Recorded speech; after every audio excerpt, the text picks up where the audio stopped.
Y tenemos como título de este tema, que es la segunda parte y última, fueron solamente 2 conferencias, la iglesia en los últimos tiempos. En el servicio anterior cubrimos bastante acerca de este tema, informándole a la gente, en primer lugar, ¿qué es la iglesia? Voy a hacer un resumen muy rápido. La iglesia no es el edificio. Nunca digamos vamos a la iglesia porque estamos en el edificio. La iglesia somos nosotros, los seres humanos, que hemos sido bautizados con el Espíritu Santo en el cuerpo de Jesucristo. Así que la iglesia somos las personas. En segundo lugar, la palabra iglesia viene del griego ekklesia, que significa los que fueron llamados fuera. ¿Quién es la iglesia verdadera? Un grupo de seres humanos que recibimos un llamado del cielo. Así como en el Antiguo Testamento Dios le dijo a Abraham, salte de tu tierra y de tu parentela a un lugar, y no le dijo Dios a dónde lo iba a llevar, es el llamado a nosotros. De repente algún día en alguna conferencia oíste la voz del Espíritu Santo que te está llamando para que regreses a tu familia, a tu trabajo, a tu escuela, con tu novia, con tu esposa, con tus hijos, a anunciarles la muerte y resurrección del Hijo de Dios. Y lo que se encuentra al creer el Evangelio de la gracia de Dios. Entonces, ese es el significado etimológicamente de lo que es la iglesia. Y vimos también que la iglesia no existía en el Antiguo Testamento. La iglesia era un misterio, como lo explica el apóstol Pablo en Efesios capítulo 3 y en Colosenses capítulo 1. El misterio que ahora Dios a los apóstoles les da revelarlo al mundo. ¿Por qué no existía la iglesia en el Antiguo Testamento si no era una forma de campamentos que tenían avanzando hacia la Tierra Santa? Porque era un símbolo en el Antiguo Testamento que, así como millones de personas salieron de Egipto, que es una representación del mundo, y atravesaron un desierto para tener un destino final que es la tierra de Canaán, la iglesia es un cuerpo, un grupo de personas que estamos atravesando un desierto. El mundo a nuestro alrededor es un desierto, no tiene nada espiritualmente que proveernos. No nos puede dar paz, no nos puede dar seguridad, no nos puede dar alegría, no nos puede dar esperanza. Estamos llenos de frustraciones, de tristezas, otros de envidias, otros de ambiciones, porque es el mundo en que vivimos ocupado por Satanás. Así que la iglesia somos un grupo de personas que vamos atravesando un desierto. Y en este desierto, así como en el Antiguo Testamento, Dios les proveyó agua, comida, sus zapatos nunca se echaron a perder, nunca les faltó nada. Para demostrarles que Él es el proveedor, así Dios quiere tratar con tu vida y con todos nosotros. Mientras atravesamos este desierto y te mantengas confiando en Él, Dios va a proveer todo lo que tú necesitas. Porque lo único que le interesa a Dios de tu vida es que le busques y le pongas en número 1 con todo tu corazón. Porque todas las demás cosas os serán añadidas. Busca primeramente, número 1, a Dios en tu vida, en la palabra. Ven en las mañanas a tener comunión con Dios en la palabra. Antes de acostarte, dar buen ejemplo a tu hijo, enseñar la palabra de Dios, ganar las almas en el lugar o en el campamento donde tú tengas como trabajo, y no te imaginas cómo te va a bendecir Dios. Pero Dios nunca nos va a abandonar. Somos nosotros los que lo abandonamos y lo dejamos. Y después nos lamentamos. Y casi siempre los que abandonan a Dios comienzan a echarle la culpa a Dios de la situación en la que se encuentran.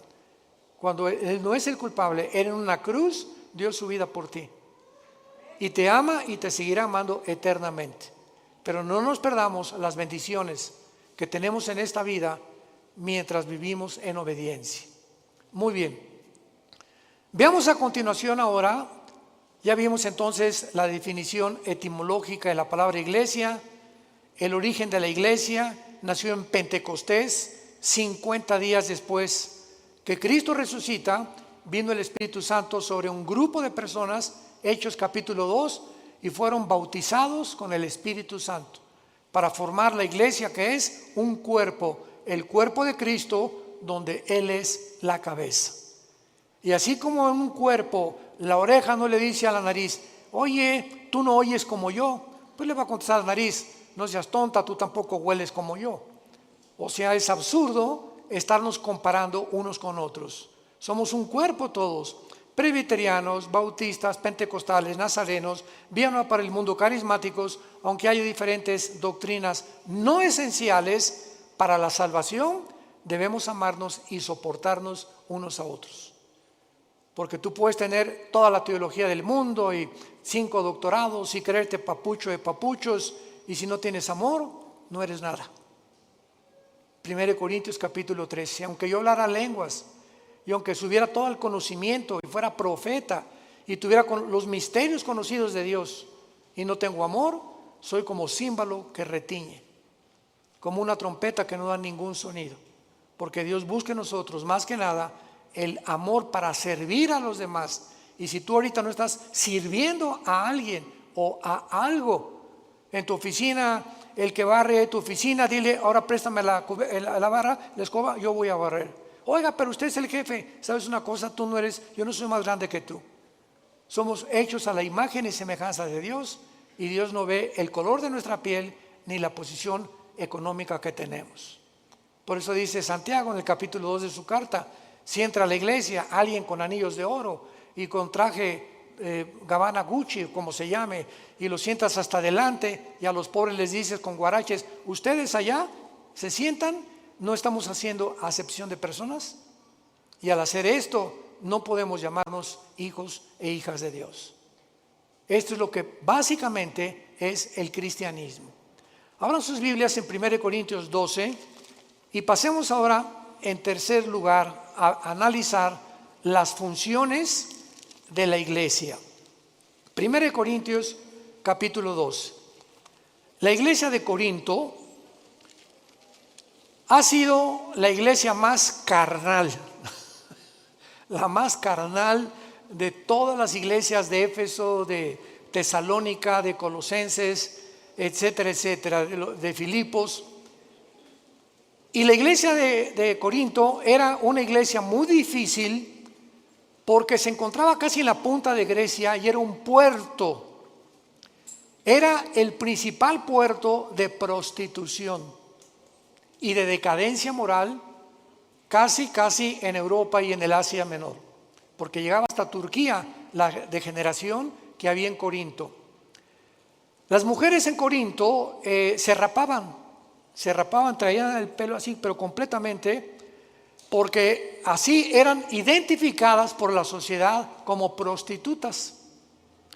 Y cuando comenzaron a convertirse, esto es simplemente un breve análisis de lo que era Corinto para que entiendan, cuando comenzaron a convertirse las prostitutas, en Corintios capítulo 11, el apóstol Pablo les dice que se dejen crecer el pelo, como un símbolo que ahora ya están bajo la autoridad o de un esposo o de Dios, y que ya dejaron la vida fácil. Y le dice, ¿verdad? Y si no tienen el pelo largo, pónganse un velo.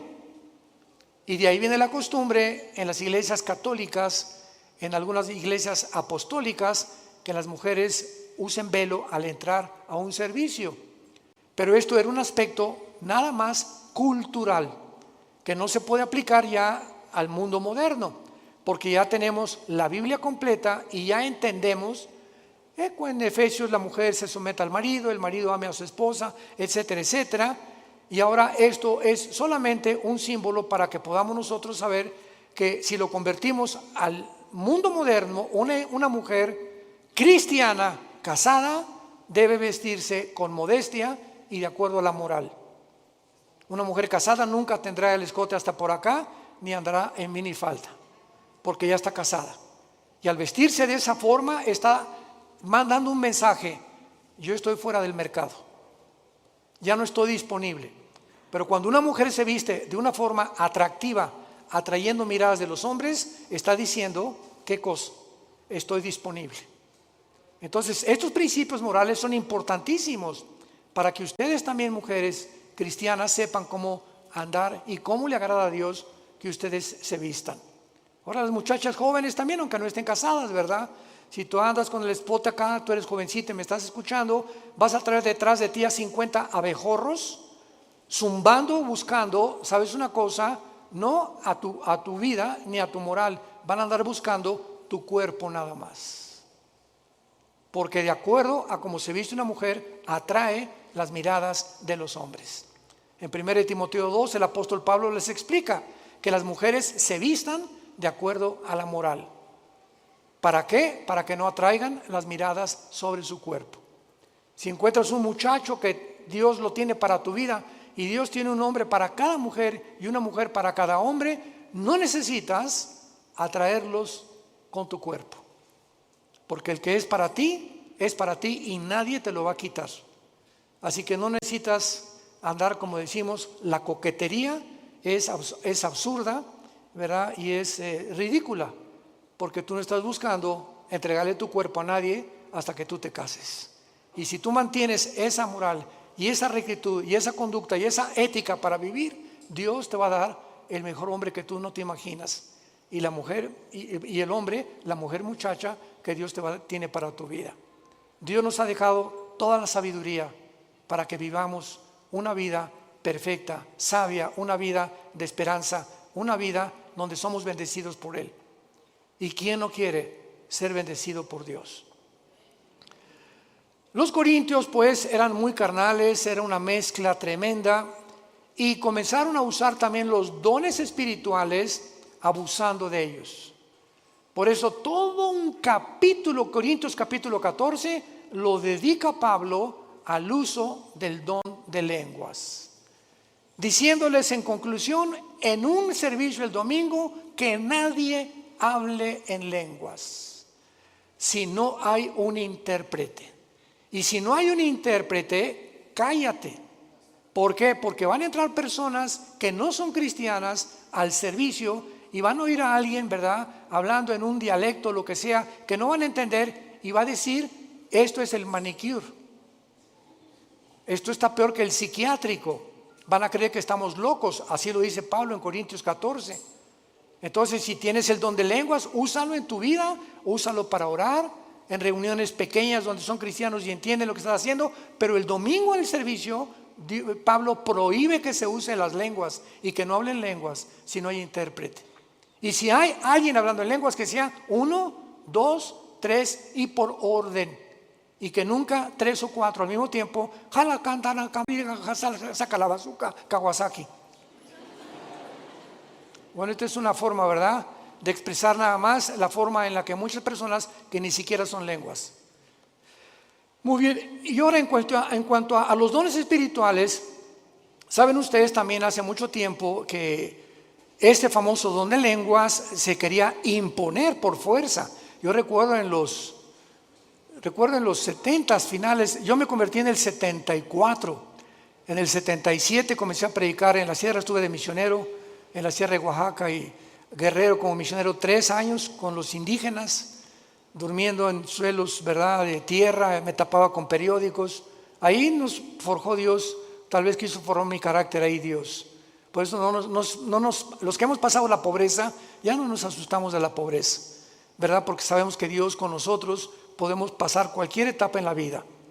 Pero en esa época, de los 70, finales de los 70, principios de los 80, yo iba a iglesias cristianas con muy poco conocimiento todavía de la Biblia y me decían, ¿verdad?, pásele aquí, y nos formaban a todos. Un día me agarraron con pinzas y me sacaron la lengua y me dijeron, tiene usted que hablar en lenguas, y me daban de golpes aquí y se ponían atrás de mí para que alguien me empujara y me cayera al suelo.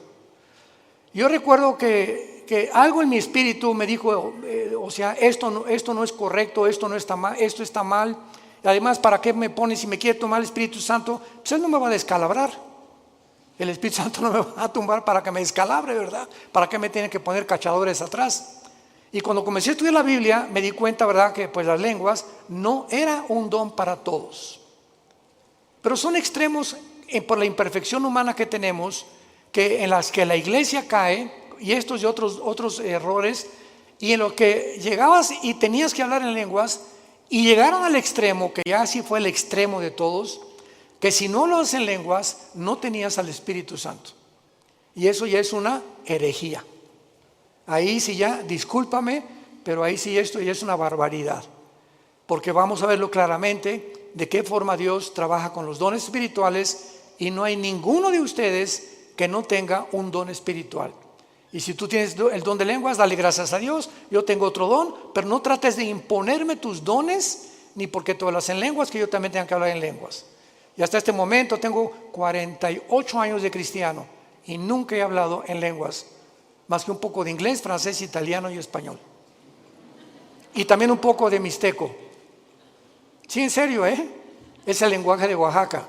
Atinanchi, tutimajaya, patotancha, managuaya, canayo, ganecarica, yucanica, yomandola. Ah, ¿verdad? Y no son lenguas, es mixteco. Muy bien, 1 Corintios 12, versículo 4 en adelante. Dice Pablo, acuérdense que se está tratando con una iglesia de lo más difícil que hay en el Nuevo Testamento. Ahora bien, hay diversidad de dones, pero el Espíritu es el mismo. Y hay diversidad de ministerios, pero el Señor es el mismo. Y hay diversidad de operaciones, pero Dios, que hace todas las cosas, es el mismo. Comienza en primer lugar Pablo diciendo que los dones son muchos, hay muchos dones que Dios tiene para sus hijos. Y los dones que Dios te va a dar, solamente Dios sabe lo que tú necesitas y el llamado que tú tienes, por lo cual esos dones tienen que ser parte de tu equipo.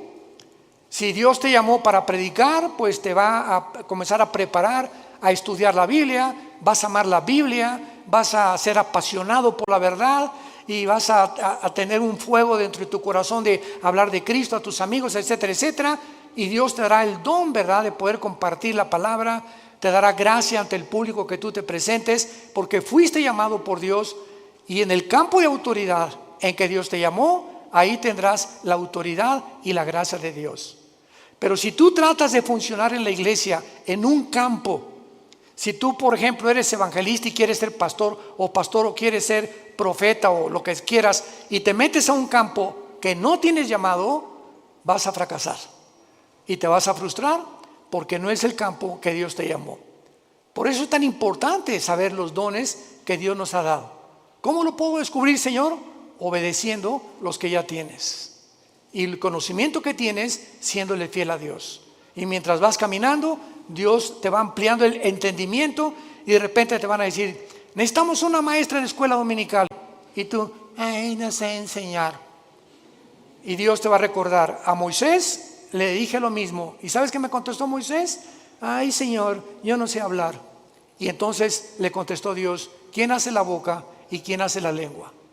Si yo te llamo, no te veas a ti lo que tienes o lo que no tienes, veme a mí, que yo te proveeré y te daré el poder, si te he llamado, para hacer lo que tú quieras y lo que tú anheles conforme a la obediencia a mi palabra. Entonces, cuando una persona dice, es que yo no sé hablar para la escuela dominical, inténtalo y ve, y digo, bueno, yo estoy disponible, y vas a descubrir a lo mejor de repente que comunicaste y te diste cuenta que hablaste algo que ni siquiera te esperabas. Yo en mi caso, yo me sorprendo cada vez que predico, se los digo, de 46 años de predicar, me sorprendo cada vez que hablo, y siempre que salgo a la iglesia, le digo, Señor, yo sé que soy un papanatas, soy inadecuado, me siento cada vez más inútil, yo sé que tengo que depender y me aferro a Dios, y sé que mientras oro y estoy con Él, Él me va a ayudar, pero ay de mí si 1 o 2 días dejo o me separo de la palabra de Dios. Porque me conozco y sé realmente el poder de Dios que actúa cuando tú obedeces, nada más. Hay diversidad de ministerios y hay diversidad de operaciones. Esta palabra operaciones, apúntenla, los que trajeron su Biblia, es la palabra griega energema, o sea, energía. Hay diferentes energías en las que el Espíritu Santo opera en los seres humanos. Versículo 7, pero a cada uno, a Pancho, a Carmelita, a Juana, a Gerardo, a Ernesto, a cada uno, o sea, no hay nadie que no tenga dones, a cada uno Dios le es dada la manifestación del Espíritu para provecho. Y esta palabra provecho es una palabra importante porque es la palabra un pero que significa para el bien de los demás. Vamos a comenzar. Nada de lo que Dios nos da es para nosotros. Es para que tú lo compartas a los demás. Si tienes un don, no te jactes ni te enorgullezcas. Es que yo hablo en lengua así, tú no, soy superior a ti. Qué absurdo, ¿verdad? Qué carnalidad tan baja de pensar de esta manera. Todo lo que Dios nos da es para los demás. Lo vamos a ver en Corintios 14 para edificar a la iglesia. A este versículo 8, a Carlos les dada por el Espíritu palabra de sabiduría, a otro, a Santiago, palabra de ciencia según el mismo Espíritu, a otro, a Pancracio, fe por el mismo Espíritu, a otro, etcétera, dones, sanidades, a otro hacer milagros, a otro discernimiento de espíritus, a otro diversos géneros de lenguas, a otros interpretación de lenguas. Versículo 11 está la clave. Pero todas estas cosas, qué clara es la Biblia, por el amor de Dios. Todas estas cosas las hace uno y el mismo Espíritu, repartiendo a cada uno en particular.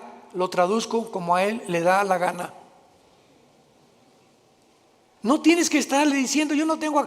El Espíritu Santo es el que reparte todos los dones. No somos nosotros, dame el don de lenguas, dame este don, quisiera estas cosas. Tú obedece a Dios y deja que el Espíritu Santo, con el tiempo y tu madurez, te muestre el don que Dios te ha dado para servir a la iglesia. Siempre es para servir a tus hermanos, a la iglesia donde tú asistes. Ahora dice en el versículo 27 del mismo capítulo, ustedes pues son el cuerpo de Cristo y miembros cada uno en particular. Y a unos, ¿quién puso? Dios. Siempre Él es soberano. A unos puso Dios en la iglesia, apóstoles, profetas, maestros, los que hacen milagros, los que sanan, los que ayudan, los que administran, los que tienen don de lenguas. ¿Son todos apóstoles? ¿Son todos profetas? ¿Todos maestros? ¿Hacen todos milagros? ¿Tienen todos dones de sanidad? ¿Hablan todos en lenguas? Tonchis. Entonces, cuando yo le enseñé este pasaje a un maestro mío, que es el que quería que yo lea en lenguas, oiga, pero aquí la Biblia no puede ser más clara. Aquí dice que no todos hablan en lenguas, que todos tenemos diversidad de cosas. Y a mí, mi querido maestro, le dije, no me ha dado a mí ese don, y por más que le hago, bueno, me estoy haciendo el tonto, porque no vienen de Dios. Entonces es increíble cómo nosotros estamos peleándonos en las iglesias por los dones, o unos porque unos tienen este don y otros porque tienen este don. La iglesia es un cuerpo donde Dios a todos nos dirige de diversa manera y a todos nos da. No hay un cristiano que no tenga un don del Espíritu Santo. Entonces, en segundo lugar, no solamente Dios nos provee a los que pertenecemos a una iglesia de dones, de diferentes energías, sino que el propósito de la iglesia se encuentra en Hechos 1:8. Y recibirán poder cuando haya venido el Espíritu Santo y me serán testigos. La palabra testigo es una palabra interesante en el original griego, que es martureo. De ahí viene la palabra mártir. El Espíritu Santo desciende del cielo y entra a mi vida con el principal propósito, que ahora Dios me saca del mundo espiritualmente, de los ídolos, de las religiones, de la cultura, de las filosofías, del mundo, de las tinieblas, y Dios me saca y me lleva, me traslada al reino de la luz, donde ahora yo soy luz. Y aquí en el reino de la luz me voy a discipular, voy a estudiar la Biblia para regresar a mi casa donde muchos no son cristianos, para regresar a mi trabajo donde muchos no son cristianos, para regresar a mi consultorio, a mi taller de carpintería, a mi lechería, a mi tienda, para regresar al mundo y hablarles de Cristo. Este es el principio elemental de un cristiano. Ahora te pregunto, si desde que tú te convertiste, examínate con toda sinceridad, si desde que tú te convertiste, a nadie le has hablado de Cristo, ni has guiado a Cristo a nadie, dudo que tengas al Espíritu de Dios. Eres una persona religiosa nada más, como hay millones en el mundo. Pero el Espíritu Santo entró a nuestras vidas para darnos valor. Si ese valor fuera natural, el Espíritu Santo perdía el tiempo entrando a nuestra vida. Pero por naturaleza somos cobardes, todos los seres humanos, y Dios lo sabe, todos somos cobardes, egoístas, centrados en nosotros mismos, ambiciosos. Somos lo peor, somos como basura realmente fuera de Cristo. No tenemos nada bueno y lo que tenemos ahora como cristianos es Jesús nada más. Y fuera de Jesús en mi vida, Dios no me ve nada, me ve a través de Jesús y de la sangre que me cubre de Cristo. Y si ahora tengo el Espíritu Santo y me da vergüenza en Navidad, es que vamos a dar gracias, Jesucito mío, amén. Y cuando en un restaurante tampoco con tu familia no inclinan todos el rostro para que nos vean todos alrededor de las mesas, que estamos dando gracias y esos quiénes serán. ¿Serán mormones o serán musulmanes? ¿Verdad? No, nadie de esos hace eso más que los cristianos, ni los católicos oran públicamente. Si tú no eres testigo de Cristo y no hablas de Cristo en tu escuela, a tus amigas, a tus amigos, etcétera, etcétera, y te apenas, la presión del mundo me da vergüenza, es que ese valor no lo tienes sobrenaturalmente. Pero si lo tienes, vas a vencer, no importa que esté mi compadre, ni mi comadre, ni mi suegra, ni mis mejores amigos. Jesús murió por ustedes. Quiero decirles ahora, me escuchan ahora en Navidad, en tu cumpleaños, voy a hacer una oración. ¿Me permiten hacer una oración? Pésame el micrófono. Y en medio de todo este gentío que no conoce a Jesús, comienzas a orar. Y créeme, en la oración va el poder del Espíritu Santo, que va a entrar a lo profundo, como una espada de dos filos, atravesando el alma y el espíritu de las personas que no tienen a Jesús. Y esa oración impactará a más de una persona como tú no te imaginas. ¿Para qué vivimos? ¿Para qué tienes ahorita salud? ¿Para seguir haciendo dinero? ¿Para seguir teniendo éxito en tu carrera? ¿Para seguir comprando edificios? ¿Para seguir progresando? ¿Para que llegues a tener el mejor médico del Estado de México? ¿El mejor licenciado? ¿Para que te den un premio Nobel de paz y de medicina por alcanzaste tus méritos? En verdad les digo, dijo Jesucristo, ¿de qué te sirve ganar el mundo si pierdes tu alma? Tú tienes que evaluar qué es lo más importante de tu vida. Hablar de Jesús. Y cuando tú tengas esa convicción, no te imaginas cómo Dios te va a bendecir. Ahora finalmente, como el título de este tema o estas conferencias es la iglesia de los últimos tiempos, veamos en primer lugar una teología equivocada respecto a la iglesia que cada día cobra más fuerza en distintos países y en distintas iglesias o en distintas denominaciones. Comienzo con esto porque es una teología muy, muy equivocada, no es nada bíblica, pero ha cobrado mucha popularidad y tenemos que ver que forma parte de los últimos tiempos.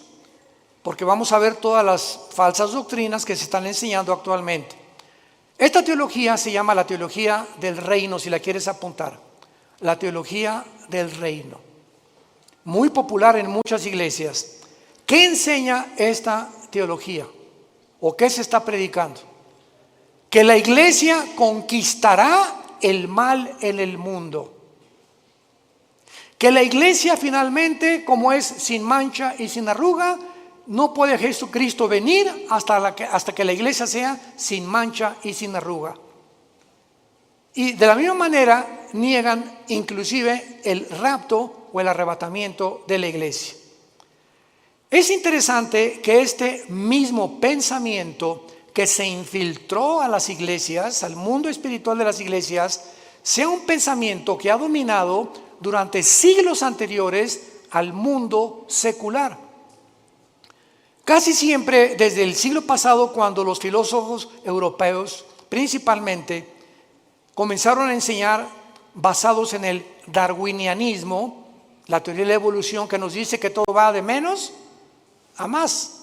Entonces cobró popularidad esta idea de Carlos Darwin, en la que el ser humano tiene que evolucionar y cada vez ser mejor, porque esa es la base de la teoría de la evolución. ¿Estamos evolucionando o estamos al contrario degenerándonos cada vez más? Entonces esta idea entró en las iglesias. No, es que también la iglesia tiene que mejorar, y la iglesia va a conquistar el mundo, y el mundo va a mejorar cada vez más mediante la ciencia y la tecnología. Y es el punto donde nos encontramos actualmente. Ahorita los últimos avances del CURP, que es la abreviación de los experimentos de genética que están haciendo, dicen que el ser humano actualmente, los genetistas van a formar y a construir un ser humano mejor que el que nos hizo Dios, a través de la ciencia y la tecnología, a través de la neurología, metiéndonos chips que nos quiten el egoísmo, la ambición, el orgullo. Imagínense nada más, hacernos mucho mejores, y a través de la genética, con diferentes cultivos de otros ADN o de células madre de animales y de otras especies, injertándolas en el ADN humano y así dándole al ser humano superpoderes, como los que tienen muchos animales, como el murciélago, que tiene un radar impresionante, como la araña fabrica un hilo que es mucho más resistente que cualquier hilo que cualquier pueda producir el ser humano. En otras palabras, convertir prontamente al hombre araña. Este es el punto en el que la ciencia se encuentra actualmente.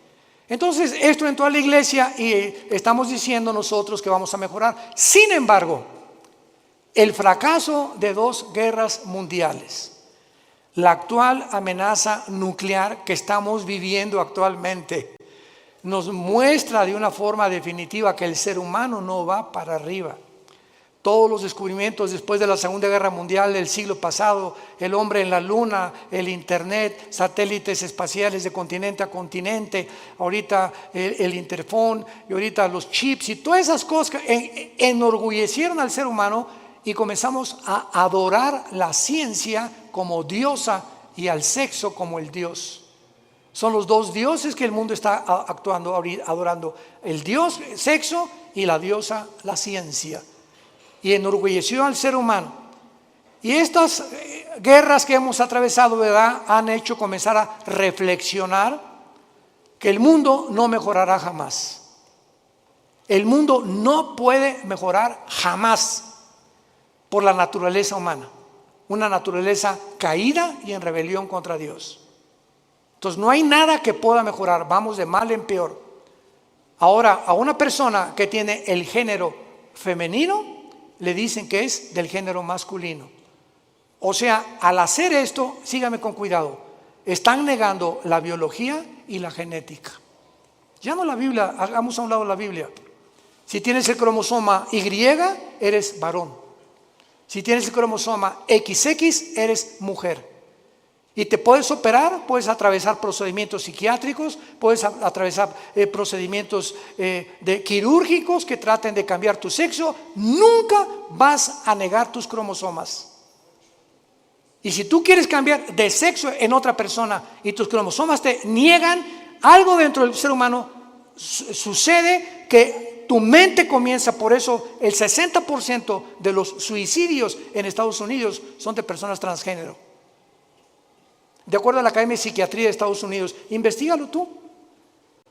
Es mucho más fácil que una persona que está en contra de su sexo que Dios le dio, que está escrito en los billones de células que tú tienes en tu cuerpo que eres hombre, y en los billones de células está escrito por Dios que eres mujer.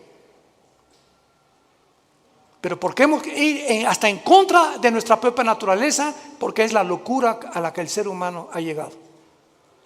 Y la ciencia, la pseudociencia, entre comillas, apoyando esto. Los gobiernos como el de Estados Unidos imponiendo en las escuelas de Latinoamérica y de Centroamérica y de México la famosa ideología de género. Que a un niño no le niegues, si te dice que es niña, no le niegues que es niña, es niño o es niña. Si él dice que es niña, dile que es niña y que no es niño. Imagínense la perversidad de la destrucción de la psicología de los infantes, que a esa edad ni siquiera tienen el derecho de poder saber si qué son realmente delante de Dios, ni tampoco su sexualidad. Qué increíbles crímenes estamos nosotros haciendo.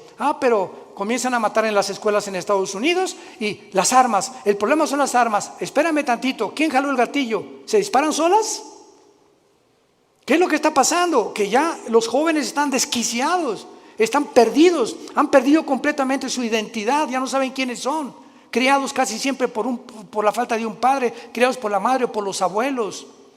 En escuelas donde están viendo videos todos los días, pornografía en el internet, en el iPhone, llenándose con videojuegos de destrucción y de guerras. Llega el momento en que ese niño ya no sabe ni quién es y se convierte en un asesino.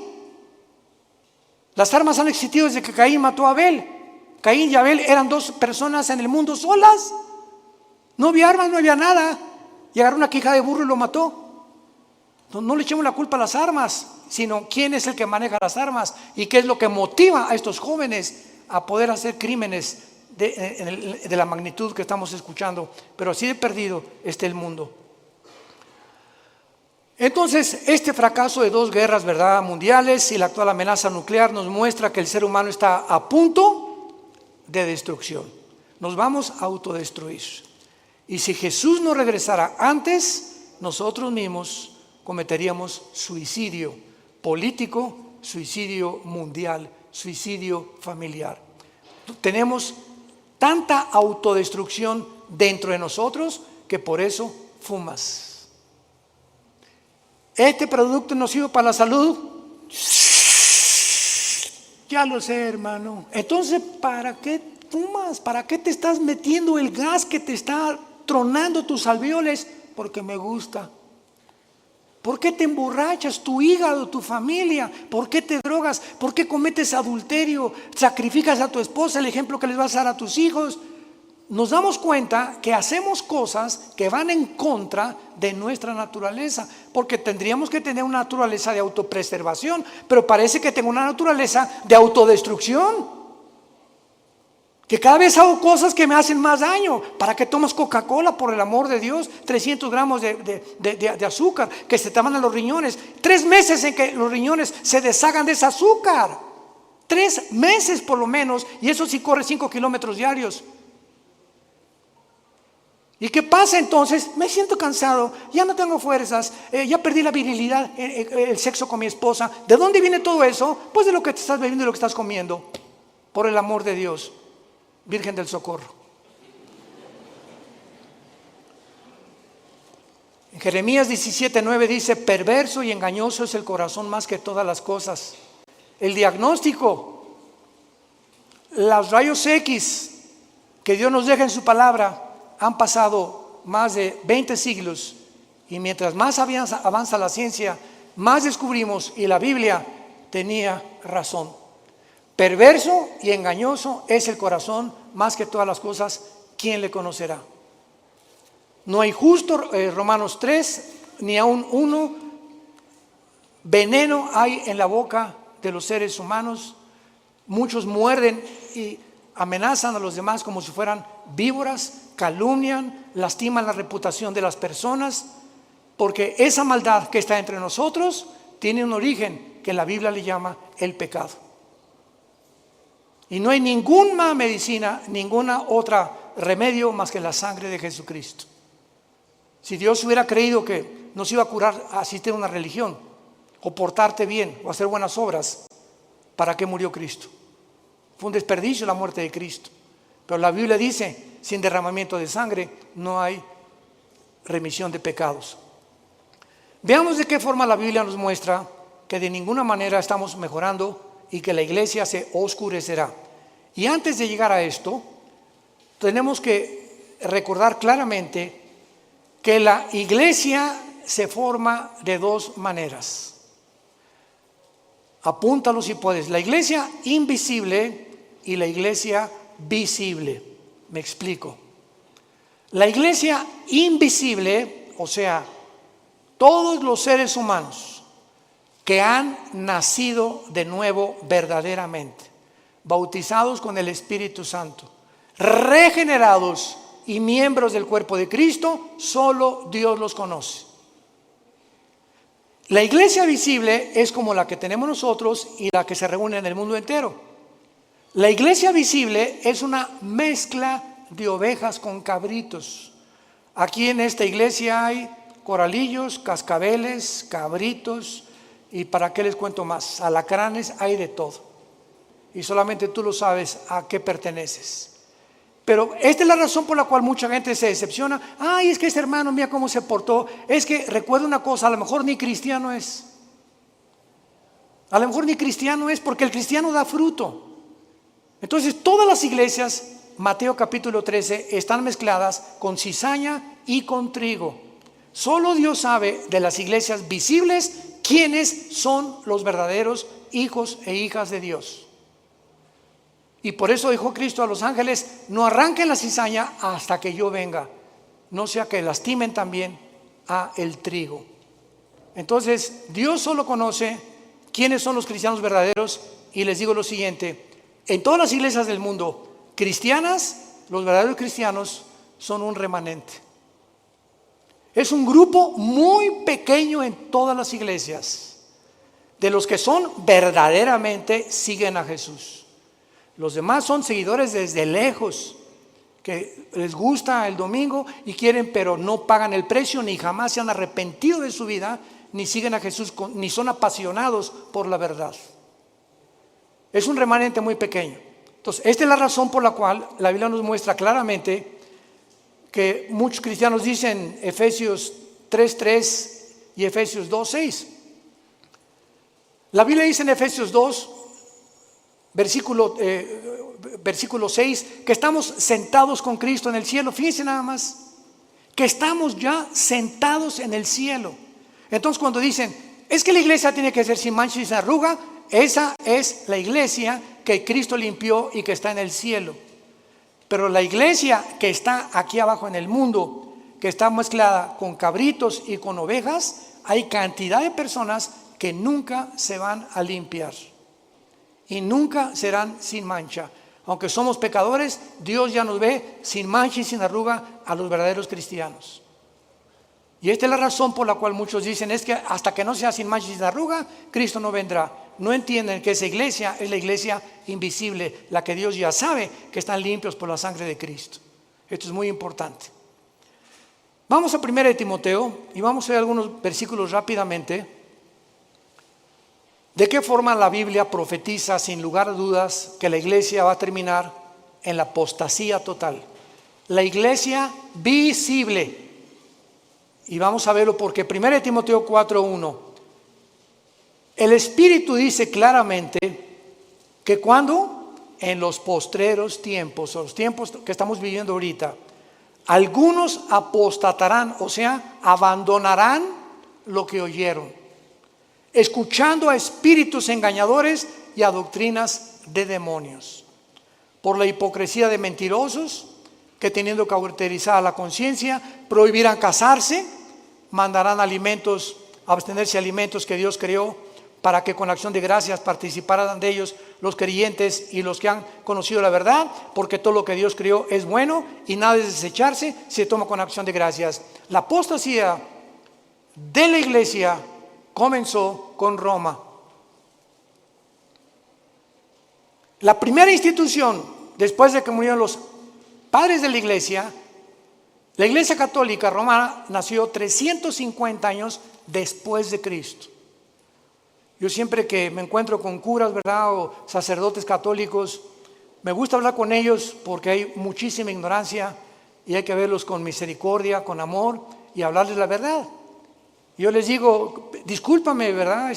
Pancho, en este caso se llama Pancho, si Pedro fue el primer papa, ¿quién fue el segundo papa? Nunca había pensado eso, me contestan.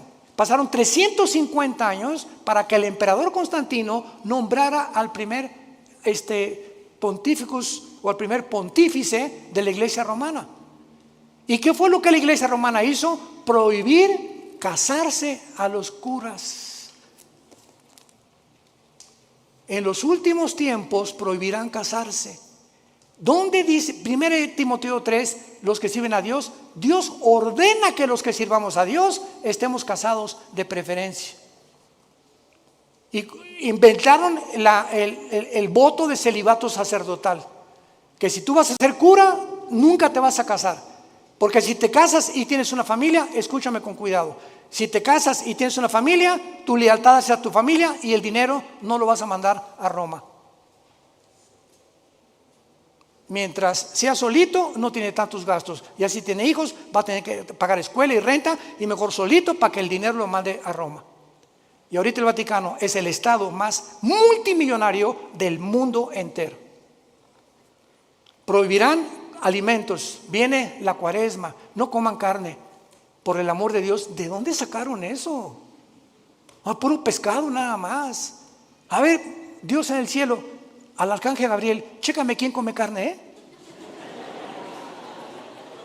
Jesús, María y José y el burrito que los acompaña, por el amor de Dios. Así comenzó la apostasía y se corrió hasta nuestros siglos. El Papa Francisco acaba de decir hace algunos días que él no cree en la Biblia, que hay que inventar otro documento más moderno. No hay palabras para describir las barbaridades de la apostasía de Roma. Pero esta apostasía, continuamos leyendo en la segunda carta a Timoteo capítulo 4, está dentro de la iglesia cristiana también. Y desde luego de los que se dicen de la boca para afuera que son cristianos. Segunda de Timoteo 4, te encarezco, le dice Pablo a Timoteo, delante de Dios y del Señor Jesucristo, que juzgará a los vivos y a los muertos, que prediques la palabra, instes a tiempo y fuera de tiempo, redarguye, reprende, exhorta con toda paciencia y doctrina. ¿Por qué? Porque vendrá tiempo cuando no sufrirán o no querrán oír la sana doctrina, sino que teniendo comezón de oír, se amontonarán maestros conforme a sus propias concupiscencias y apartarán de la verdad el oído y se volverán a las fábulas. Pero tú sé sobrio en todo, soporta aflicciones, haz sobre evangelista y cumple tu ministerio. En los 80s, 90s, a mí me llegaban cartas, y me reservo el nombre, de muy famosos personajes en la iglesia, disque predicadores, diciéndome, cuando recibas esta carta, en el sobre está mi huella ungida por el Espíritu Santo, y si tú me mandas $100, Dios te librará de las maldiciones en los próximos 3 meses. Te mando y te vendo este trapito porque está ungido, y si te lo pones en la noche en tu cabeza, el trapito ungido te va a quitar el dolor de cabeza. O cómprame esto. La iglesia cayó en la hechicería. Talismanes, suertes, ya casi patas de conejo te venden del apóstol Pablo. Impresionante. Y llegaron después al final al colmo, ya para terminar, ¿verdad? Me reservo los nombres y las iglesias y todo, pero ahí me hablaban por teléfono y me decían, le hablamos de este país. Sí, hermano, habla el presidente de la alianza de pastores, sí, a sus órdenes. Pues quisiéramos que viniera usted a tener una campaña aquí en el Toreo, en la Plaza de Toros. Sí, hermano, con mucho gusto. Y al final me decía, ¿y cuánto nos cobra por traerlo aquí? Le dije, ¿qué? ¿Qué cuánto nos va a cobrar? Le dije, ¿cómo que cuánto les voy a cobrar? Denme para el avión y mis alimentos, y si me quieren dar una ofrenda, dénmela. Es que los últimos predicadores nos cobran $5 o $10,000 por venir por 5 días a predicar. Le dije, es que no son predicadores, son mercenarios de la fe. Si me quieren dar yo no voy por la ofrenda, porque mis motivos serían equivocados delante de Dios. Si no me quieren dar ofrenda, no me preocupen. Yo no dependo de ustedes, dependo de aquel que me dijo, yo proveeré y soy tu Dios hasta el final.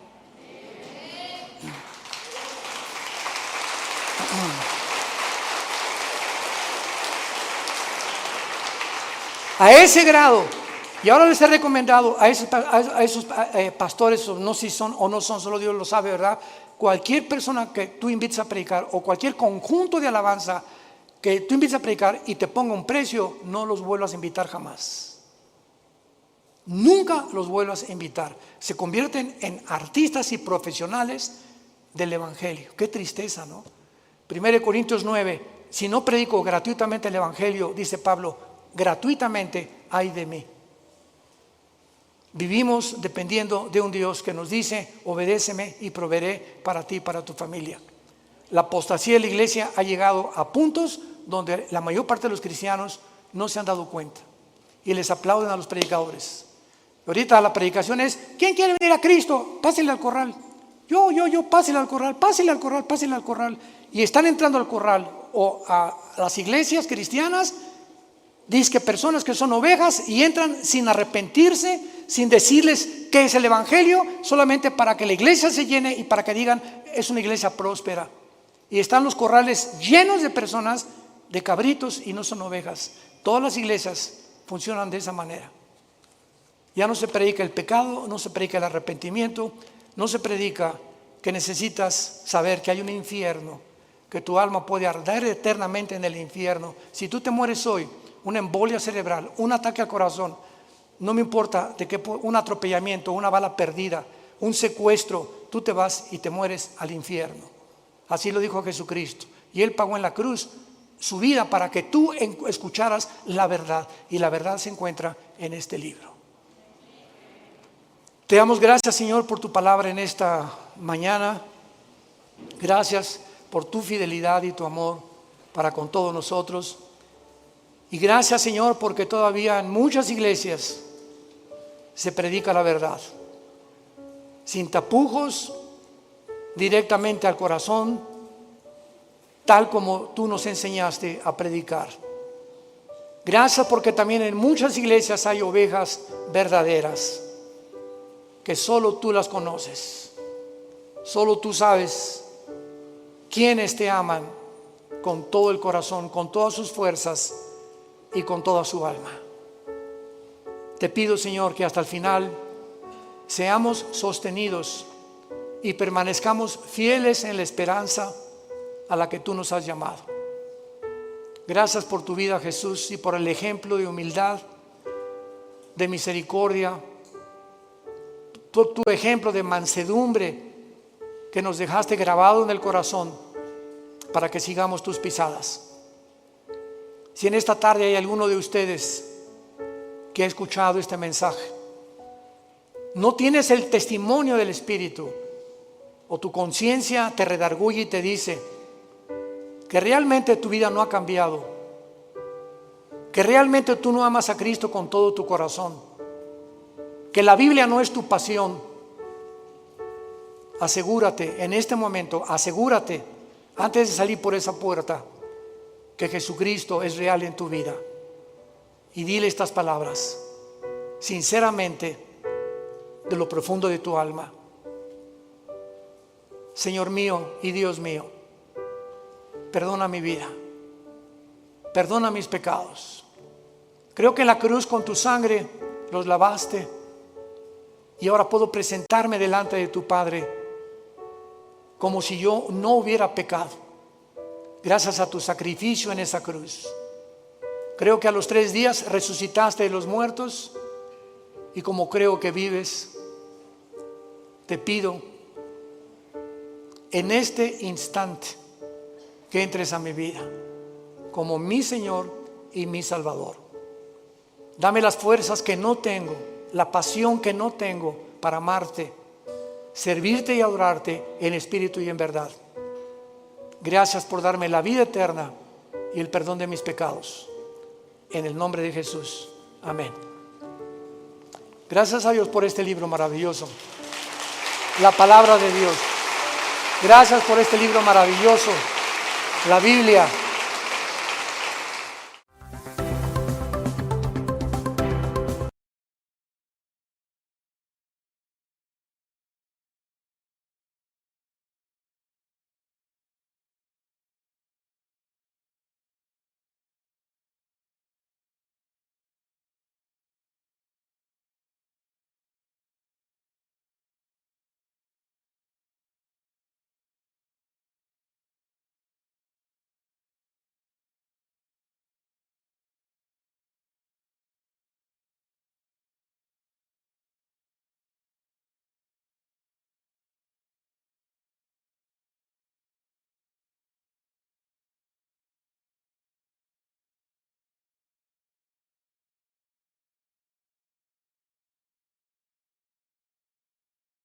Vamos en esta mañana a iniciar esta conferencia titulada La Iglesia en los últimos tiempos.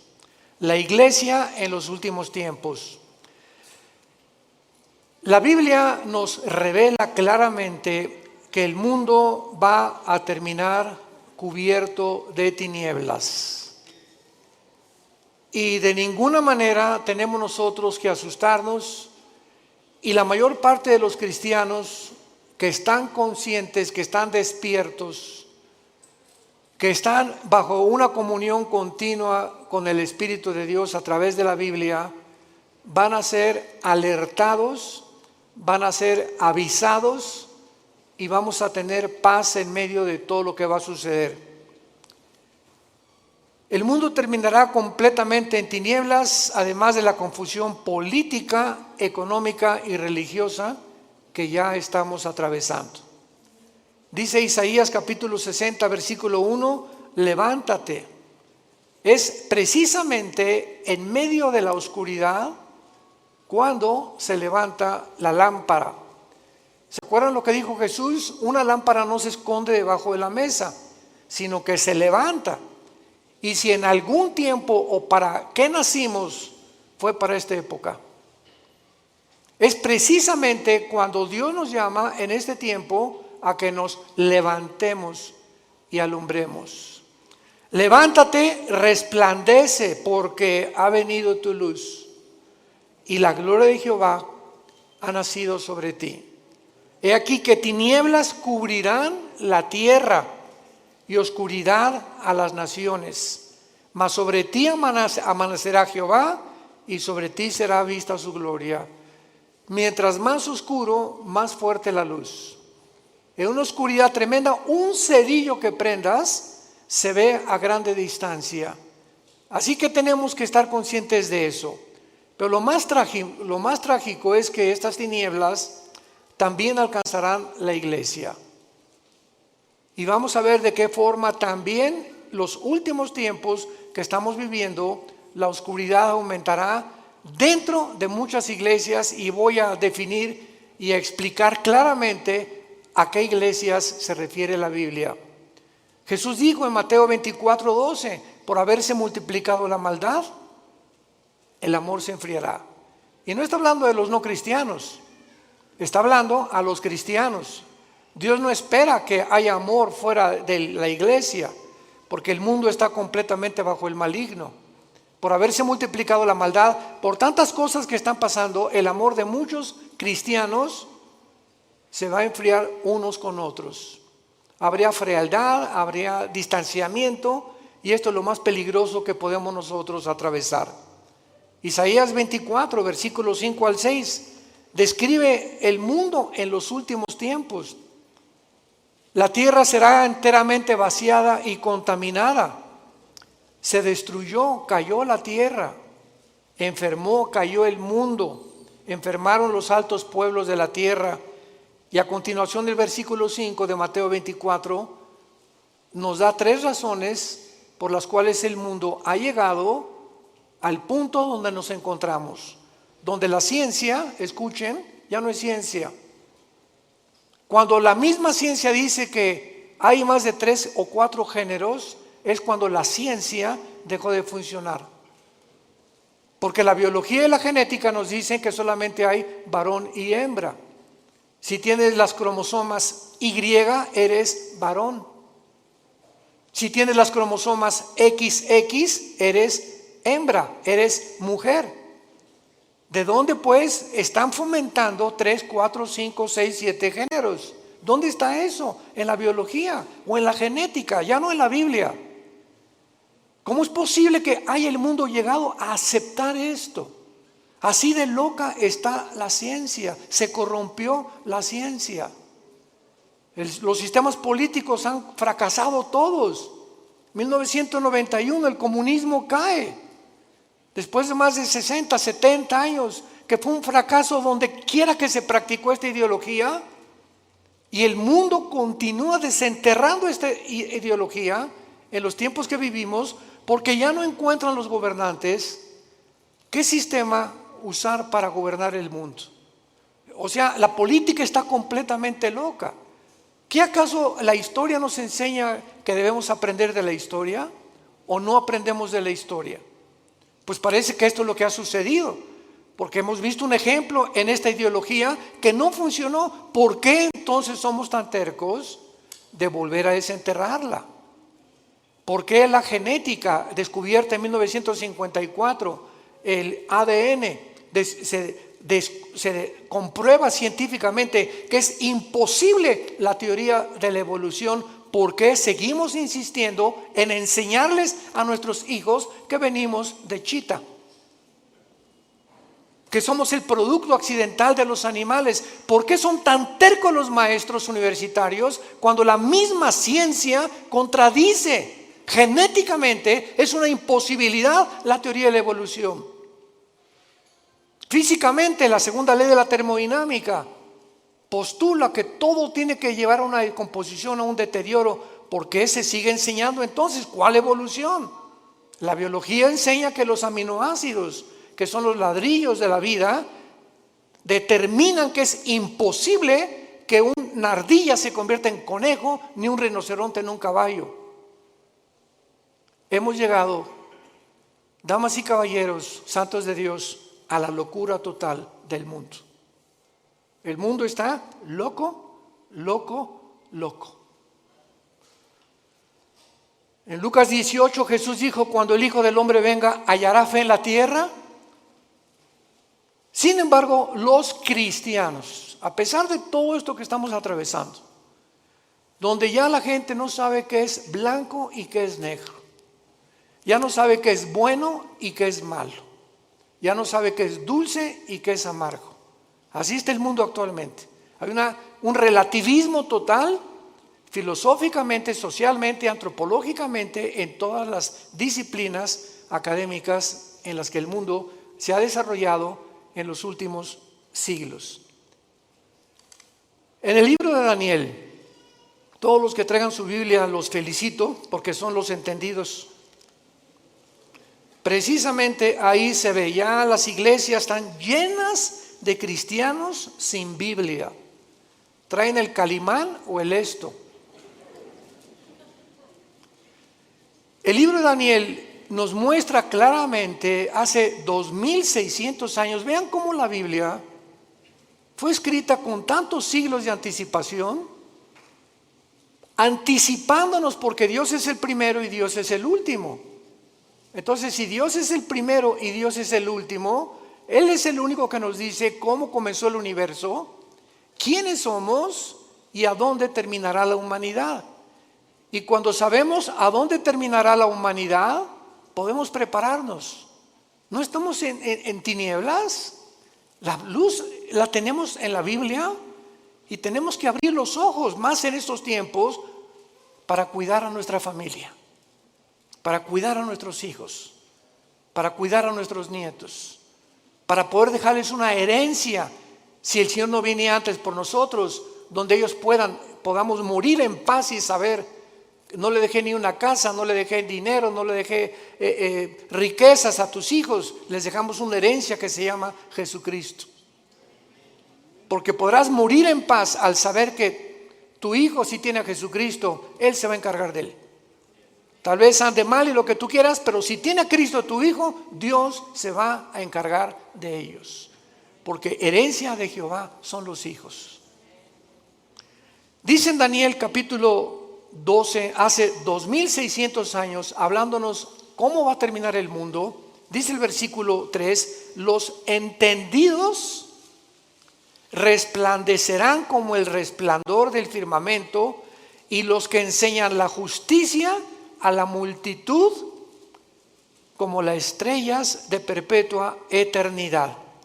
Vemos nosotros aquí en este versículo lo que repite el versículo 10: muchos serán limpios y emblanquecidos y purificados.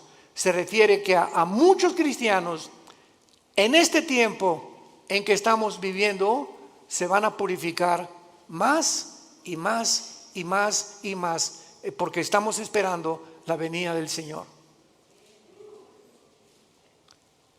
Y dice a continuación: Los impíos procederán impíamente, y ninguno de los impíos entenderá, pero los entendidos comprenderán. 2 veces el Espíritu Santo profetiza que en este tiempo los únicos que van verdaderamente a vivir sin temor, a vivir victoriosamente, a vivir levantando la luz de Cristo, son los entendidos. Y para que podamos acercarnos un poco más y profundizar, veamos quiénes son los entendidos en el libro de Deuteronomio capítulo 4 en el Antiguo Testamento, el mensaje que Moisés les dio a Israel antes de entrar a la tierra de Canaán. Veamos la sistematización y la sincronización sobrenatural de la Biblia. Como toda la Biblia es un solo espíritu, un solo pensamiento. Dice Deuteronomio 4, versículo 5: mirad que les he enseñado estatutos y decretos, como Jehová mi Dios me mandó, para que hagan en medio de la tierra en la cual entran para tomar posesión de ella. Guárdalos, guárdalos y ponlos por obra, porque esta es vuestra sabiduría y vuestra inteligencia ante los ojos de los pueblos, los cuales dirán: ciertamente pueblo sabio. ¿Y qué? Cuando tú obedeces lo que Dios te manda, te vuelves sabio y entendido. Es imposible que en los tiempos que estamos viviendo haya cristianos desobedientes. Tú sabes que como maridos debemos amar a nuestra esposa y ser fiel a ella.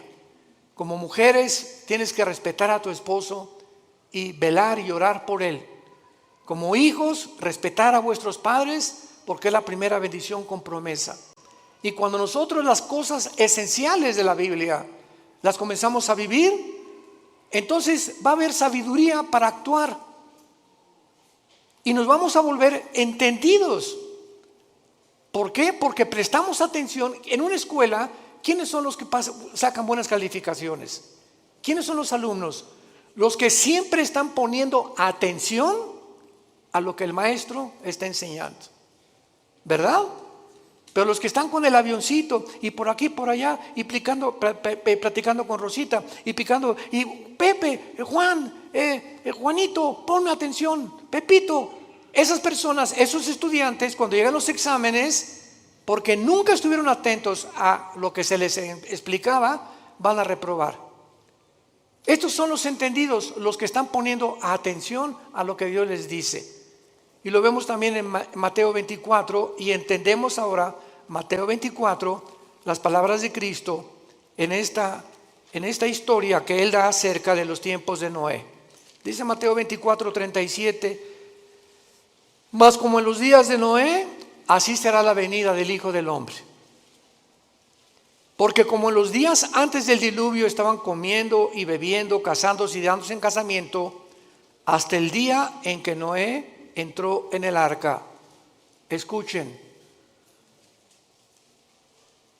Y no entendieron. Vean el énfasis que pone Cristo en una generación. De todas las generaciones que ha habido en la historia, no pone la generación de David, ni pone la generación de Sansón, ni pone la generación. Cristo escoge una generación específica. Y lo que más enigmático hay en esta explicación de Cristo es que Él no dice, como en los días antes del diluvio estaban fornicando, prostituyéndose, secuestrando y violando. ¿Ya se fijaron los ejemplos que da Jesús? ¿Por qué Jesús nos dice cosas que no son pecado? Jesús cita que en los tiempos de Noé la gente estaba comiendo. ¿Qué es pecado comer? No. Estaban bebiendo. ¿Es pecado beber? Tampoco. Casarse? Menos.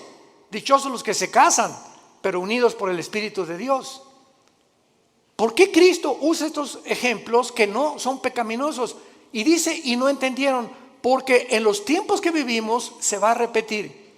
La gente va a comer, va a beber y se va a casar y no hay nada malo en eso. ¿Cuál es el problema? Que no han entendido que no comen, ni beben, ni se casan sabiendo que Dios es en primer lugar en sus vidas. Nunca entendieron que era Dios lo más importante de sus vidas. Así era en los tiempos de Noé. Se olvidaron de Dios.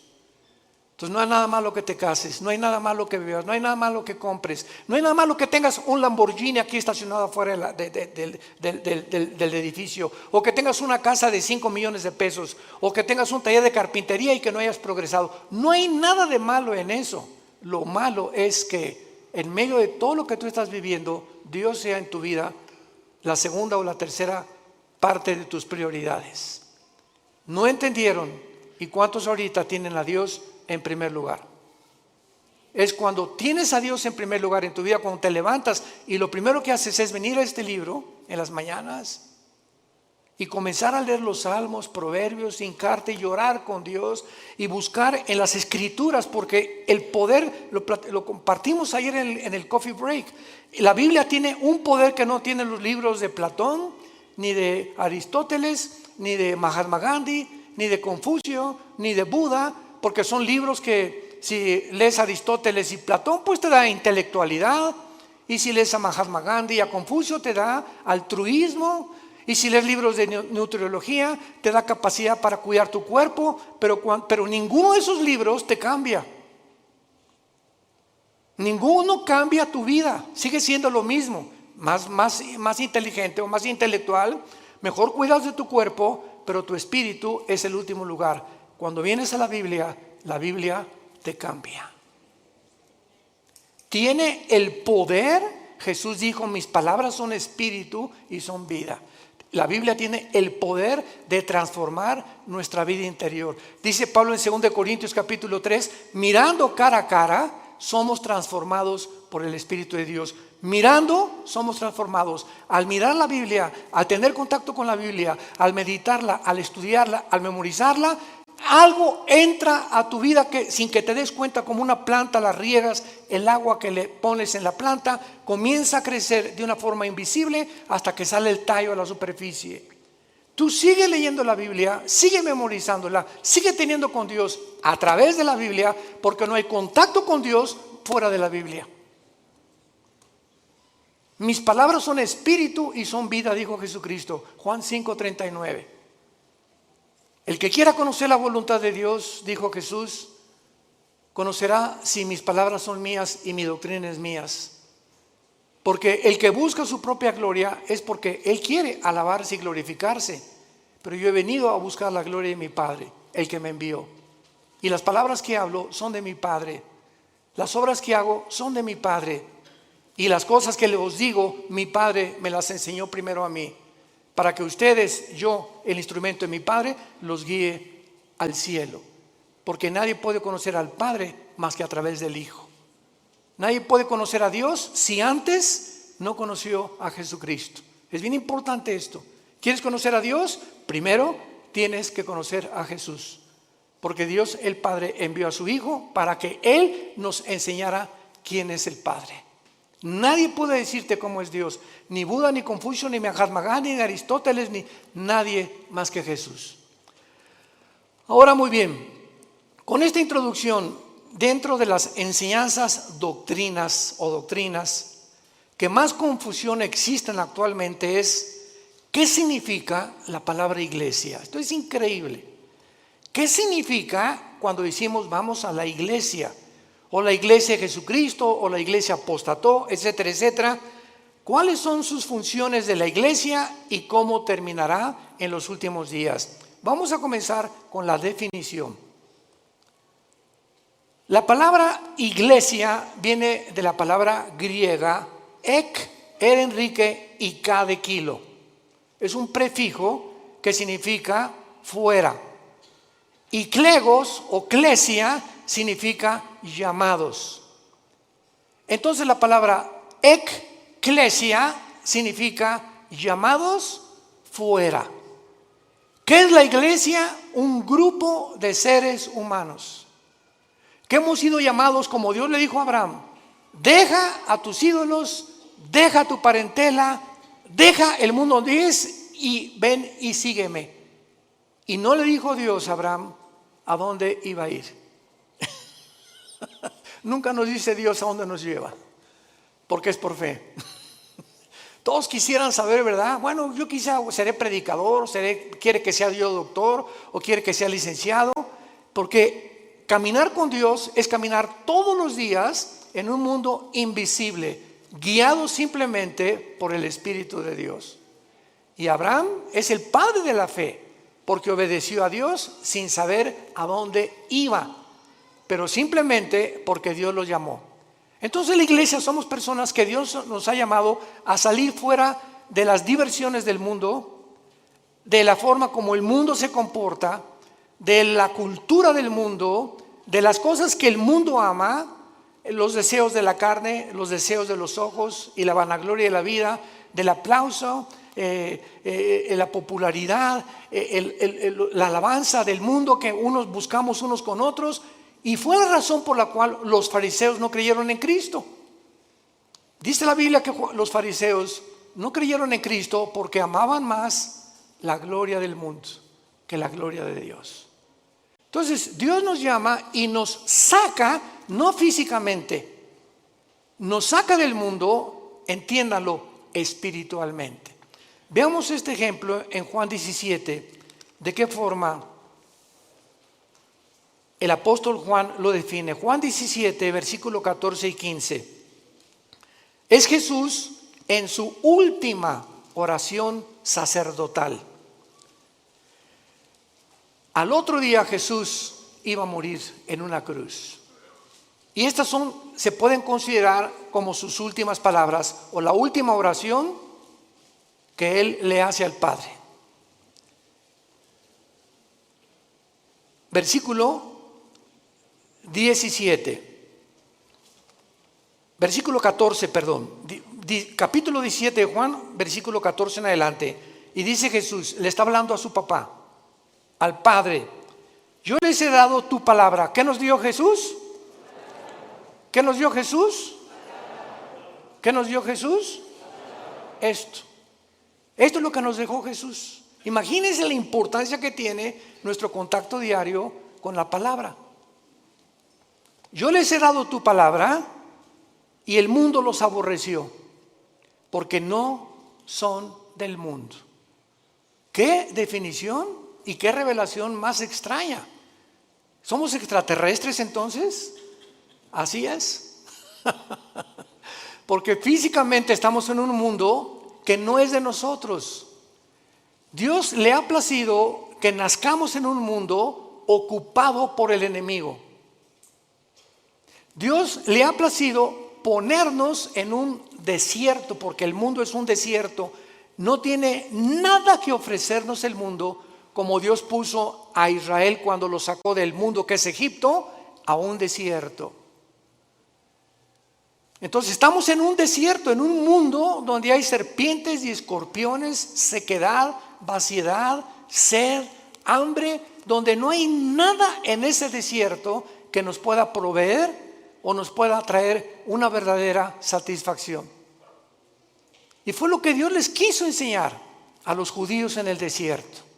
¿Por qué los sacó por ahí? Dice Deuteronomio 8, para saber que ustedes sepan que yo soy Dios. Nunca les faltó el agua, nunca les faltó un sastre, nunca les faltó una botella de Bonafón, nunca les faltó los zapatos, no les faltó dentista, no les faltó médicos, no les faltó nada en un desierto donde no hay Kmart, ni tampoco Comer, ni tampoco consultorios, ni tampoco tiendas, ni zapaterías, en un mundo donde Dios quería mostrarles que Él es suficiente para proveernos todo lo que necesitamos.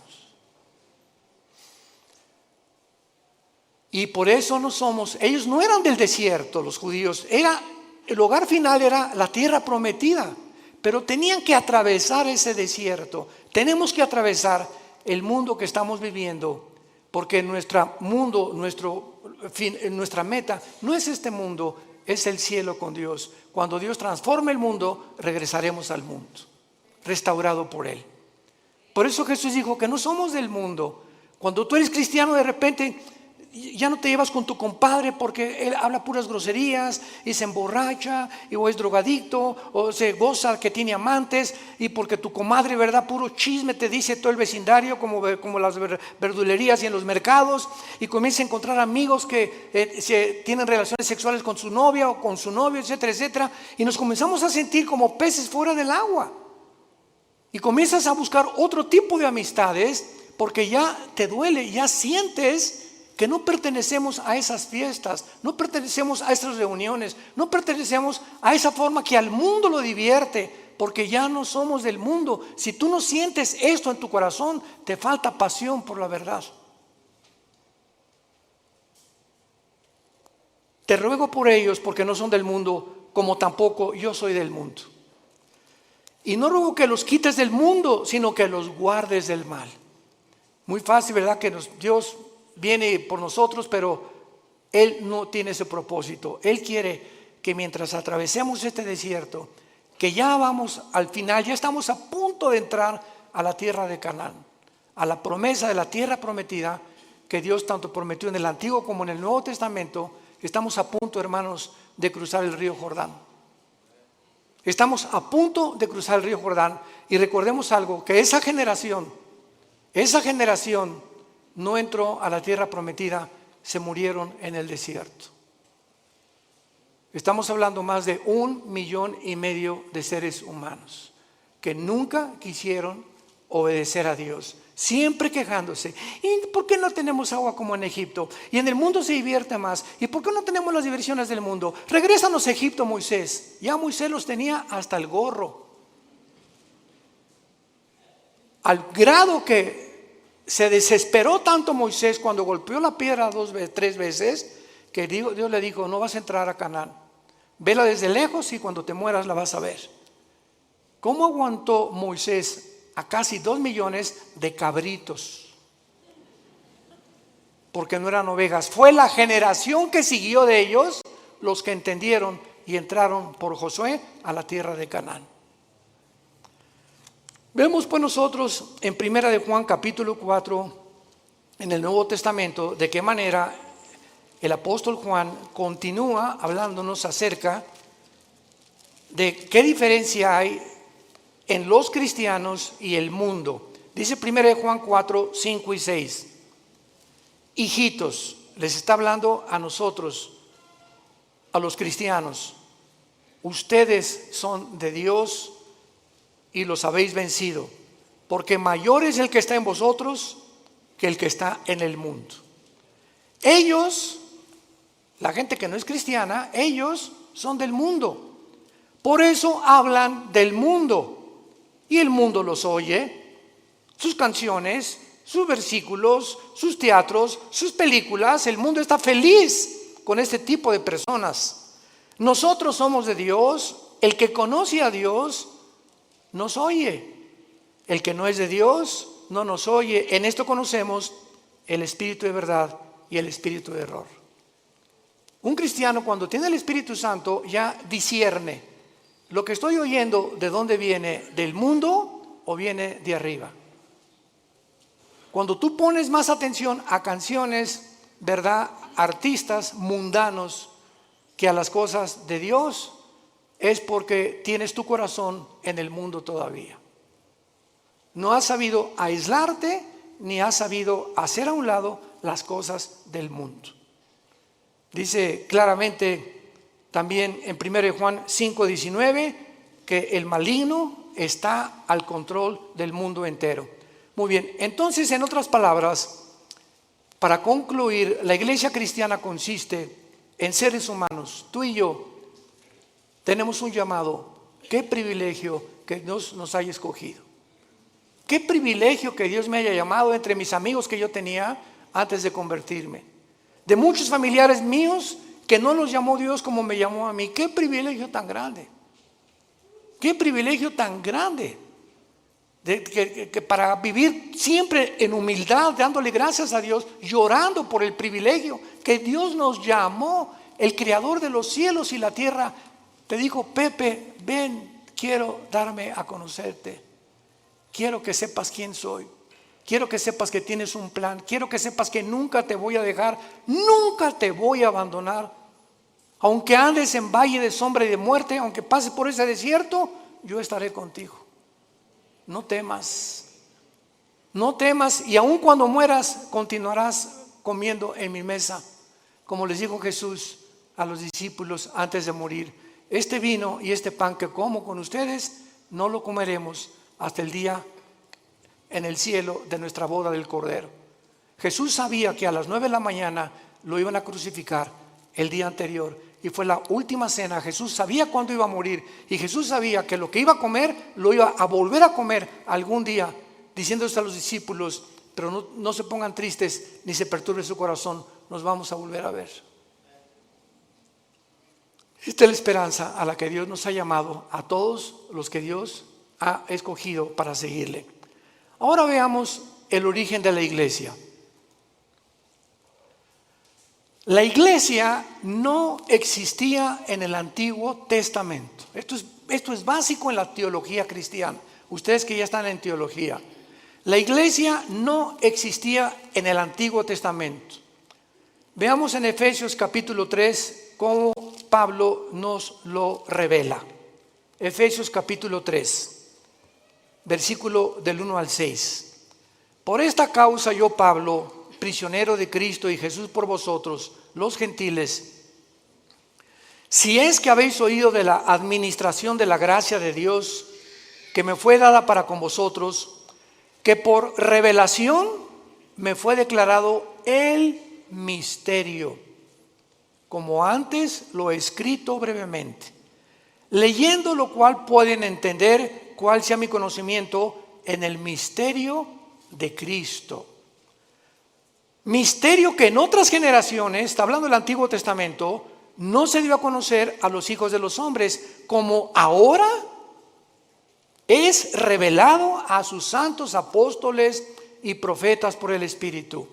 ¿Cuál es este misterio, Pablo? Versículo 6, que los gentiles son coherederos y miembros del mismo cuerpo y copartícipes de las promesas de Cristo por medio del Evangelio.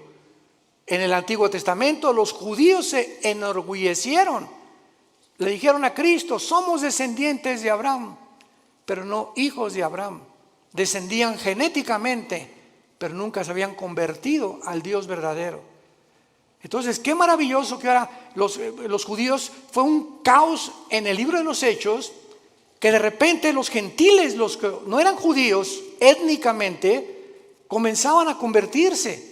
Y esto causó hasta pleito entre Pedro y entre Pedro y entre Juan y entre Santiago y entre los apóstoles de Cristo, porque decían: es que no podemos ni sentarnos a comer con los gentiles.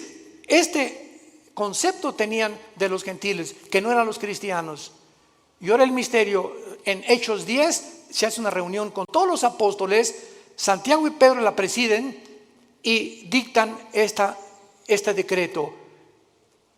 Dios ahora va a descender no solamente sobre Israel, sino los mexicanos, los que están en Tlalnepantla, los que están en Querétaro, los italianos, los chinos, los griegos, y ahora este conjunto de todas las nacionalidades del mundo, ya no Israel, de todas las naciones de Israel se va a hacer un cuerpo, para que lo podamos entender. Cristo es la cabeza, y va a haber cristianos que son la mano, otros la nariz, otros la boca, otros el pecho, otros las piernas. Somos como un cuerpo. Pero así como la nariz le dice a la oreja: tú no hueles como yo, la oreja le va a contestar: ni tú oyes como yo, menso.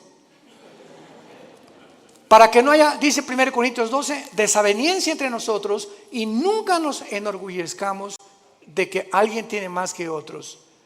Esta es la razón por la cual en la iglesia hay denominaciones: bautistas, presbiterianos, nazarenos, Viano para el Mundo, carismáticos, pentecostales, etcétera, etcétera. Pero ¿qué es lo que nos une? Aunque hay diferencia en ciertas doctrinas no esenciales, lo que nos une es el amor. El amor. Porque cuando alguien dice que yo soy bautista y es pentecostal, y comenzamos a hacer diferencia olvidándonos que cuando Pablo perseguía a la iglesia, se le apareció Cristo y lo tumbó del caballo. ¿Y qué le dijo Jesús a Pablo? ¿Por qué me persigues? Jesús se estaba identificando con los que le seguían. Y si despreciamos a algún hermano nosotros porque es de otra denominación, estamos despreciando a Jesús, porque Él pertenece también a Jesús, nuestro Señor y nuestro Salvador. Tengamos cuidado por eso, de amarnos y soportarnos. Los pentecostales que hablan lenguas y que imponen las lenguas y otra cosa, otros creen que tienen demonios, otros que nada más puro evangelismo, otros le dan importancia pues solamente a las misiones, otros son de la teología y la reforma, que no hay milenio, otros son dispensacionalistas. Dentro de la iglesia hay diferentes doctrinas que han sido cubiertas por cristianos o por denominaciones. Pero lo que nos une no son las doctrinas no esenciales, sino si tú crees que la Biblia es la palabra de Dios, si tú crees que la salvación es por la gracia, sin ninguna obra, si tú crees que es por la sangre de Cristo el perdón de nuestros pecados y que a los 3 días resucitó y vamos a resucitar, no me importa lo que el letrero de la botella, presbiteriano, nazareno, bautista, no me importa lo que la botella diga, me importa lo que la botella tiene dentro. El contenido en tu vida, si tienes a Jesús, eres mi hermano y te debo de amar. Y si no estoy de acuerdo contigo, no lo vamos a estar toda la vida, nos vamos a poner de acuerdo tal vez ahí arriba. Pero mientras estamos aquí vamos a soportarnos y vamos a perdonarnos. Porque el amor cubrirá todas las faltas. Y la ley se cumple con el amor a los demás. Entonces, esta es el origen de la iglesia. La iglesia es una nueva entidad que no existía en el Antiguo Testamento. Es el cuerpo de Cristo. Veamos cómo se formó este cuerpo en Pentecostés, pero lo explica Pablo en 1 Corintios capítulo 12, versículo 13. 1 Corintios 12, 13. ¿Cómo se forma esta nueva entidad que no existía en el Antiguo Testamento? Dice así: porque por un solo espíritu fuimos, ¿cuántos? Todos bautizados en un cuerpo. ¿Cuál es el cuerpo? El cuerpo de Jesucristo. Sean judíos o griegos, esclavos o libres, a todos se nos dio a beber de un mismo espíritu. Esto se llama el bautismo del Espíritu Santo. En el momento en el que tú recibes a Cristo, el momento que ayer tuvimos 40 y tantas decisiones ayer, fue una bendición el coffee break, démosle gracias a Dios y oremos por estas 42 decisiones que ayer pidieron a Cristo entrar a sus vidas. En ese momento, ayer los que pidieron a Cristo, en ese momento, sin que ellos sepan, nacieron de nuevo. Algo extraño espiritual en el mundo invisible sucedió dentro de sus vidas, que fue sembrada una semilla que venía de aquí. Si no viene de aquí, tú no puedes nacer de nuevo. Dice 1 Pedro 1:23, siendo renacidos por la semilla incorruptible que es la palabra de Dios, y la fe es por el oír y el oír por la palabra de Dios. Entonces, una semilla es sembrada y esa semilla tiene que ser regada, tiene que crecer. Si realmente está la semilla dentro de ti, tiene que crecer. Y el que puso esa semilla fue la Biblia y el Espíritu Santo. Él es el agente del Espíritu Santo, el que pone esa semilla. Y cuando dice la Biblia que somos nacidos de nuevo, también somos regenerados. En el momento de la conversión, naces de nuevo, sufres una regeneración, pasas de las tinieblas a la luz sin que todavía te des cuenta. Pasas de la muerte, donde tú te encontrabas separado de Dios, ahora a volver a vivir espiritualmente. Estabas muerto espiritualmente, ahora vas a vivir espiritualmente. Y además ahora vas a formar parte del cuerpo de Cristo mediante el bautismo del Espíritu Santo. La palabra bapto en el griego, bautismo, significa identificación, unión o amalgamiento. O sea, el Espíritu Santo agarra a Pepe, aquí está Cristo. Vean esto es un misterio impresionante descrito en Efesios 5. El Espíritu Santo agarra a Pepe y lo pega, lo une al cuerpo de Cristo.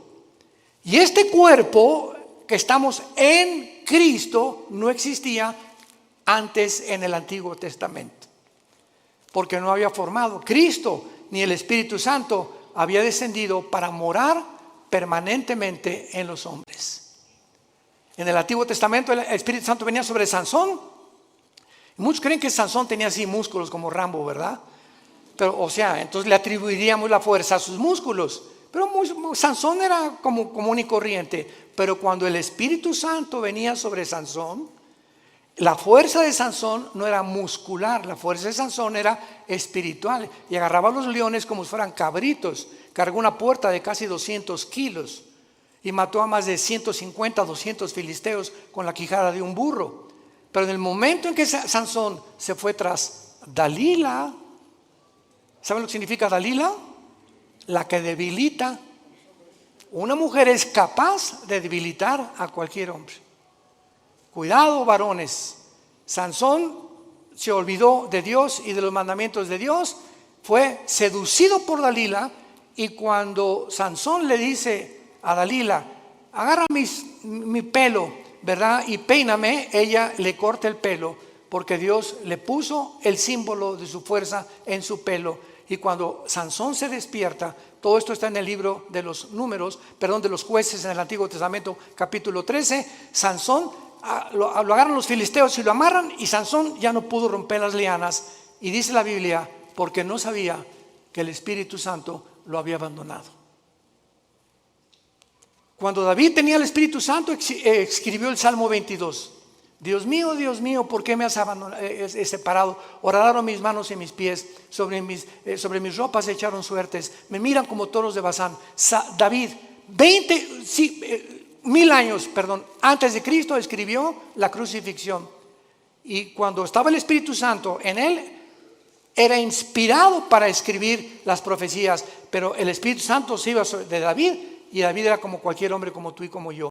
Ahora no. Ahora dice 1 Corintios 6:19, ¿que no saben que ustedes son ahora el templo del Espíritu Santo? Ahora somos nosotros, ya no hay tabernáculo, ya no hay en los edificios, nunca, por el amor de Dios, le llamamos a la iglesia. La iglesia somos nosotros las personas. Los edificios los cambiamos en teatros, en un salón auditorio, uno construido. La iglesia somos nosotros. No hay, vamos al templo, otros dicen pásenle al altar. Por el amor de Dios, el altar somos nosotros ahora. Ya no hay ningún altar físico visible. Ahora somos nosotros el altar de Dios, porque el altar de Dios, donde se ofrecen sacrificios, ahora tú los ofreces espiritualmente, ya no físicamente, matando un borrego o un cordero. ¿Me van entendiendo? Qué importante es que tengamos estas verdades que son bíblicas. Ahora vamos a Romanos 6, y ahí se nos explica, ya sin ninguna dudas, todo el procedimiento del nacimiento tuyo, mi nacimiento, en un mundo donde nosotros no pertenecemos. Dice Romanos capítulo 6, ¿qué pues diremos? ¿Perseveraremos en el pecado para que la gracia abunde? En ninguna manera, porque los que hemos muerto al pecado, ¿cómo viviremos aún en él? Pongan atención. ¿O qué no saben? Parecería que la iglesia en Roma no sabía. Pablo los exhorta.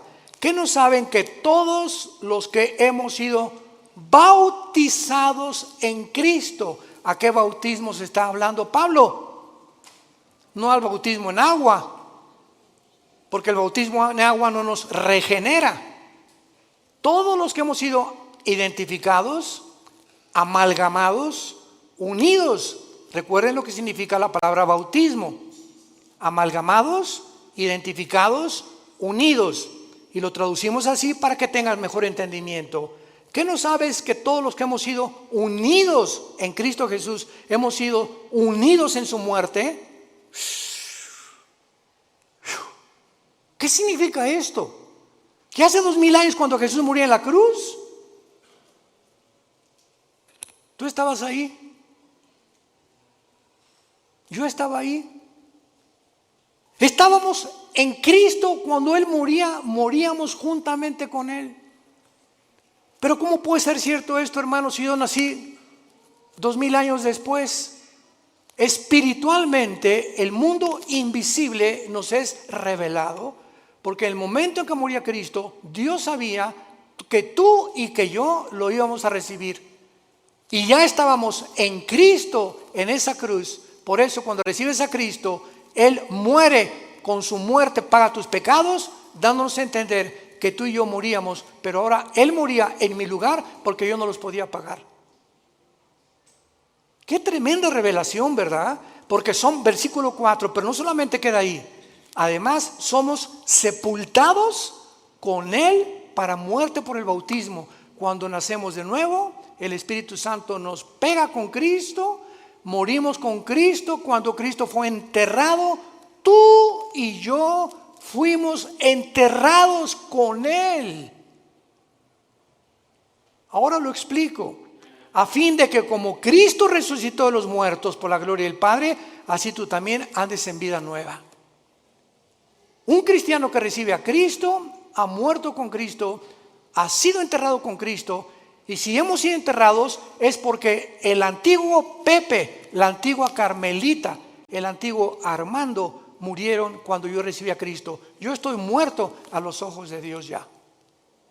Ya Dios no tiene nada contra mí. Absolutamente nada contra mí, porque me ha recibido por gracia y me ha dado lo que yo no merezco. Y lo que me queda por vivir ahora, aunque ya por eso la salvación no se puede perder, porque ya fuimos muertos, enterrados y resucitados con Cristo, estamos unidos con Él eternamente. Ahora simplemente nos queda crecer en la gracia y el conocimiento de Dios y obedecer a Dios para que las bendiciones que iban a tener en Canaán en el Antiguo Testamento, las tengas en esta vida. Y en la nueva vida, cuando entres a Canaán, no seas descalificado para servir a Dios. ¿Van entendiendo esto? Muchos dentro de 2 o 3 años lo van a entender. No importa, pero los que son inmaduros todavía en Cristo y los que son niños en Cristo, esto les sirve para ir dándose cuenta la profundidad de lo que es la vida cristiana. Y dice el versículo 5, porque si fuimos plantados juntamente con Él, fuimos, está en tiempo pasado este verbo, fuimos plantados con Él en la semejanza de su muerte, lo seremos en la de su resurrección. Si ya realmente hemos muerto con Cristo, sepultados con Cristo y resucitados con Cristo, nuestra garantía es volver a vivir. Y esto nos habla claramente que fue efectuado mediante el bautismo del Espíritu Santo, cuando fuimos bautizados con Cristo en el momento de la conversión. Durante muchos años, desgraciadamente, se enseñó, yo pasé esa época, el siglo pasado, los 80s, 90s, donde decían a los que ya eran cristianos, pasen a recibir el bautismo del Espíritu Santo. Si pasas a recibir el bautismo del Espíritu Santo es porque no eras cristiano, pero si eres cristiano no necesitas recibir nada, estamos completos en Él, dice Colosenses capítulo 2. No hay nada que nos falte ya de recibir de Dios, ni hablar en lengua, ni el bautismo del Espíritu Santo. Lo único que nos hace falta es crecer en la gracia y su conocimiento. Cuando un niño nace, no nace sin una pierna, sin un hígado, sin un pulmón. El niño nace completito. Y si nace incompleto es porque hay un problema grave en él. Y cuando Dios hace una obra, no la hace imperfecta, la hace perfecta. Hemos nacido y hemos sido perfeccionados ante los ojos de Dios. Y dice Efesios 2, que ya estamos sentados junto con Dios en las alturas. Ya estamos allá arriba, sentados juntamente con Él.